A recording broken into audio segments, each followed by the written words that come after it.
ನೀನು ಬರುವಾಗ ಹೊನ್ನ ಕಾಲ್ಗೆಜ್ಜೆ ನಾದನ ಕೇಳುವಂತೆ, ನಿನ್ನ ನಗೆಯಿಂದ ನನ್ನ ಭಯವೆಲ್ಲ ಓಡಿ ಮರೆಯಾಗುವಂತೆ, ಮನೆಯು ಬೆಳಕಾಗಿ ಮನವು ಬೆಳಕಾಗಿ ಬಾಳು ಬೆಳಕಾಗುವಂತೆ ದಯಮಾಡಿಸು ನಾರಾಯಣನ ಹೃದಯೇಶ್ವರಿಯೇ.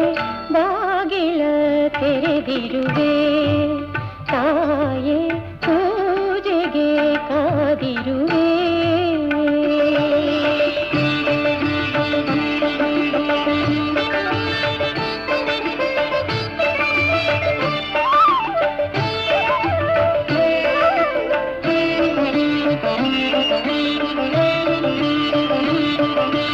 ನಿನ್ನ ಮನೆಯೆಂದು ನಿನ್ನ ಗುಡಿಯೆಂದು ಬಂದು ಸ್ಥಿರವಾಗಿ ನೆಲೆಸು.